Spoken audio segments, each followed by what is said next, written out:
നമസ്കാരം. വിജയ് പാർട്ടിയായ തമിഴക വെട്രി കഴകം മുൻകൂർ അനുമതിയില്ലാതെ പുതുക്കോട്ടയിൽ സംഘടിപ്പിച്ച സ്കൂട്ടർ റാലിയിൽ 40 പ്രവർത്തകർക്കെതിരെ പോലീസ് കേസെടുത്തു. നഗരത്തിൽ രൂക്ഷമായ ഗതാഗത തടസ്സമുണ്ടാക്കിയ റാലി പൊതുജനങ്ങൾക്ക് വലിയ ബുദ്ധിമുട്ടുണ്ടാക്കിയതിനെ തുടർന്നാണ് നടപടി. വഴിയോര കച്ചവടക്കാർക്ക് കുടകൾ വിതരണം ചെയ്യുന്നതിന്റെ ഭാഗമായിട്ടാണ് TVK പ്രവർത്തകർ ഈ റാലി സംഘടിപ്പിച്ചത്. എന്നാൽ റാലിക്ക് ആവശ്യമായ അനുമതി അധികാരികളിൽ നിന്ന് തേടിയിരുന്നില്ല. അനുമതിയില്ലാതെയും നിയമപരമായ മാർഗനിർദ്ദേശങ്ങൾ പാലിക്കാതെയും നടത്തിയ റാലി നഗരത്തിലെ പ്രധാന റോഡുകളിൽ മണിക്കൂറുകളോളം ഗതാഗത സ്തംഭനത്തിന് കാരണമായി. ഇത് യാത്രക്കാർക്കും കച്ചവടക്കാർക്കും ഒരുപോലെ ബുദ്ധിമുട്ടുണ്ടാക്കി. സംഭവത്തെക്കുറിച്ച് വിവരം ലഭിച്ചതിനെ തുടർന്ന് പോലീസ് സ്ഥലത്തെത്തി സ്ഥിതിഗതികൾ നിയന്ത്രണ വിധേയമാക്കി. തുടർന്ന് നിയമലംഘനം നടത്തിയ 40 TVK പ്രവർത്തകർക്കെതിരെ പോലീസ് കേസെടുക്കുകയായിരുന്നു. അനുമതിയില്ലാതെ സംഘം ചേരുക, പൊതുസ്ഥലത്ത് ഗതാഗത തടസ്സമുണ്ടാക്കുക തുടങ്ങിയ കുറ്റങ്ങളാണ് ഇവർക്കെതിരെ ചുമത്തിയിരിക്കുന്നത്. കേസെടുത്തവരിൽ ജില്ലാ സെക്രട്ടറി ഉൾപ്പെടെയുള്ള പ്രമുഖ TVK നേതാക്കളും ഉൾപ്പെടുന്നു.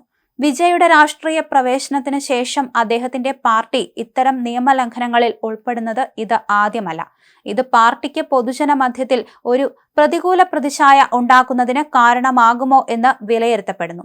ഇത്തരം സംഭവങ്ങൾ രാഷ്ട്രീയ പാർട്ടികൾ നടത്തുന്ന പരിപാടികൾക്ക് അനുമതി തേടുന്നതിന്റെയും പൊതുജനങ്ങളുടെ സുരക്ഷ ഉറപ്പാക്കുന്നതിന്റെയും പ്രാധാന്യം ഒരിക്കൽ കൂടി ഓർമ്മിപ്പിക്കുന്നു. ഈ വിഷയത്തിൽ TVK നേതൃത്വം ഇതുവരെ പ്രതികരിച്ചിട്ടില്ല. പോലീസ് കേസിൽ വിശദമായ അന്വേഷണം ആരംഭിച്ചിട്ടുണ്ട്. നിയമപരമായ നടപടികൾ മുന്നോട്ട് കൊണ്ടുപോകാനാണ് പോലീസ് ലക്ഷ്യമിടുന്നത്.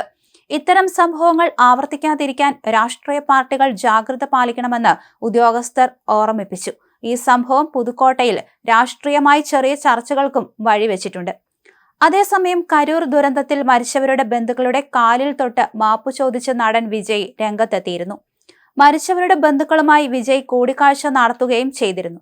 ദുരിതബാധിതരെ ഒരിക്കലും കൈയൊഴിയില്ല, എപ്പോഴും കൂടെയുണ്ടാകുമെന്നും വിജയ് ഉറപ്പു നൽകി. അപകടം നടന്ന 1 മാസത്തിനു ശേഷമാണ് ദുരന്തബാധിതരുടെ ബന്ധുക്കളെ വിജയ് കണ്ടത്. മരിച്ചവരുടെ ബന്ധുക്കൾക്കും പരിക്കേറ്റവർക്കുമുള്ള സാമ്പത്തിക സഹായം നേരത്തെ തന്നെ നൽകിയിരുന്നു.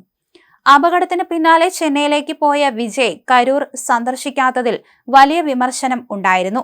അതിന് പിന്നാലെയാണ് ദുരന്തബാധിതരെ അവിടെ എത്തിക്കണ്ടതും സഹായം നൽകിയതും. എന്തായാലും അതിന് പിന്നാലെയാണ് തുടർച്ചയായി ഇപ്പോൾ TVK നേതൃത്വം അബദ്ധങ്ങളിൽ ചെന്ന് ചാടുന്നത്.